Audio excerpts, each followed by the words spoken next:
Welcome back. You're still watching Wake Up Nigeria. And of course, it's Thursday. And on Thursdays, we have Auntie Thursday. And one of the things we love to do here is review books. And today, we're looking at a very interesting one written by author and award-winning spoken word poet, creative communicator, Solomon Adesanya. Welcome to Wake Up Nigeria. Thank you for confusing us.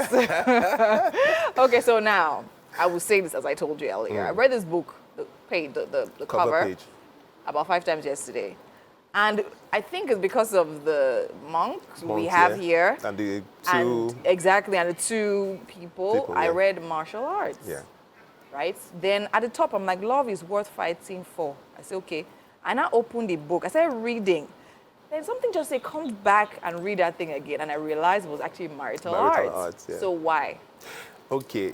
Why?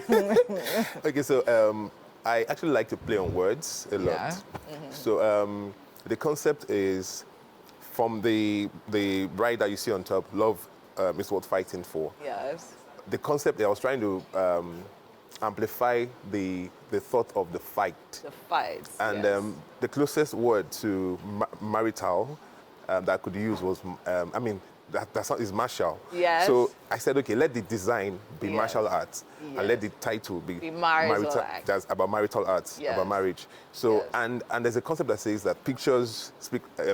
Pictures are amplified more than words. More than words. So the reason why a lot of people say martial arts is because of the pictures they see. Of course, they see. True. The brain just automatically, but then again, doesn't that worry you, though? Don't you feel, people will see this and be like, okay, I don't feel like their first, let's say they see it in a book shop, for instance. Yeah. Their first response will be like, okay, I'm not interested in martial arts. Martial arts. Yeah. Well, you can't totally control people's opinion about any subject, but I think the design is catchy enough to make you want to look at it again. So a second look. Are you sure? Are you actually? Because I feel until you read it before you now think about it. Because people like us, now we're easily distracted. Yeah. So we just look at the first thing on martial arts. I'm not arts. interested. I'm not But the fighting. funny thing is that once you see it, you can't unsee it.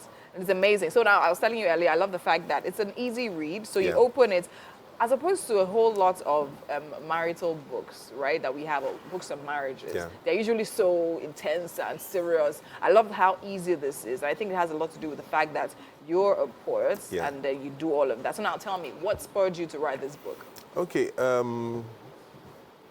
It's been I call it a pandemic of marital crisis all over. All over. And I think for about, say, 5-6 years, let's say 10 years ago, it started becoming very common in this part of the world. Most of our parents, even if they didn't enjoy their marriages, they enjoyed it. So, but our time, we have this free thinking, so we can say, I'm not doing it, I'm tired. So, and then I was about getting married.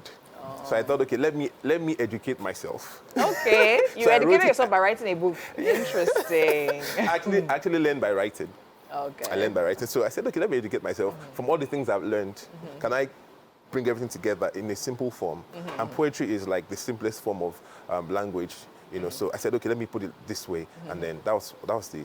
I think it's very interesting because one, a lot of people go into marriages without necessarily preparing for it. Yeah. So you now decided to learn about marriage by writing because, of course, by writing, you have to research, right? Yeah. And then you're a man. Let's talk about that now. Not a lot of Nigerian men prepare for marriage. Would you agree with that?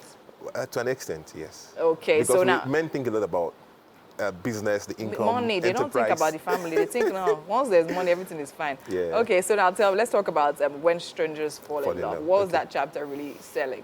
Okay, so it's selling the fact that when people come together, they are coming from two different backgrounds. There will be differences. There will be things, while dating or courting, there will be things you will never know. Very true. About your partner until you get married. So, in a way, no matter how in love you are with that person, the person is still a stranger to you. So the concept, in the last line, I said something like, in a stranger, there's something that will stir up your anger. So what that means is, while getting married to that person, you must be prepared that there might be some things that would shock you, that. It will shock you. And then, so if you are already pre-informed, you would be able to handle the shock, and then find ways to make it work. Then we talk about it, what can we do? So it's just basically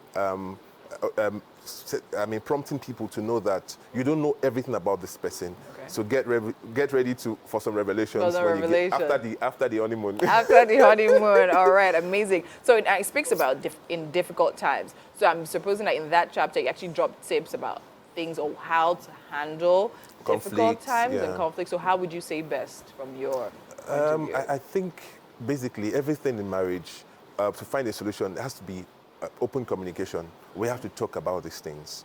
And when we come to the table to talk about these things, we shouldn't come with a shield to defend.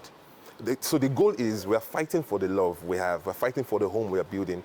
So when we talk about these things, don't see that I'm trying to criticize you, and then don't try to defend yourself. Receive what your partner is saying and see how both of you can work it out. Okay. Oh, you talk too much. Oh, you don't. You should tell your partner you talk too much. Is that no problem? No, maybe when we go to a function, and if it's something you don't like, you should let him or her know about it, and then both of you can find a common ground. But that open communication, that I'm ready to receive whatever you are going to say to me, and not feel offended. We'll just make it work. We'll find a common ground. That's basically. Okay, so quickly as well, let's hear from you about keeping the love aglow. What's in your mindset now on sides of both the male and the female? Because I know we Nigerians, this part of the world, we believe that the woman, our parents used to believe that the woman keeps the home. So what would you say in your point of view it will be termed as keeping the glow? Okay, so what happens is a lot of times let me talk about the men. When men have this mindset of projects, okay, so I'm in love with this girl. I'm calling her every morning. I'm texting her every night. I'm sending love messages, sending money, doing all of these things, going out on dates. Then we get married. Then maybe she has the first child. Then the goal changes to I want to feed the family. So she's now Mama Bomboy. She's no longer that babe that used to chill you. Yeah. You no longer call at just anytime you should call. Just best man, are you listening? Just say, baby, I'm just checking up on you. Or those things. And in the world of women, those things are, it was those were some of the things you did that made her like, I like this guy. Yes. He's caring and all that. So men usually, I've been married for about just less than 3 years. I've also, in the course of, there was a particular time, I think it was last year, I told my wife, I said, come, let's go out today. Yeah. I said, I'm not taking you out in like in a 8 long months. time. I said, no, let's go out today. Wow. Let's go out today. So, it's something men, because once we achieve the goal, we shelf it and we move on. And move on to the next. I think it's actually very interesting that, a guy of your age actually is thinking this way. Not a lot of Nigerian men think that way because they're used to the way their fathers did things and their fathers before them. So I think it's actually really good. And you spoke about having a book before this one about poetry and all of that. So I think if this one can be this good of a read, that one definitely also be a great read. So thank you so much for being here with us. It's definitely amazing. Having you speak on this, and I wish you all the best with selling this book as a marital book, not martial arts book.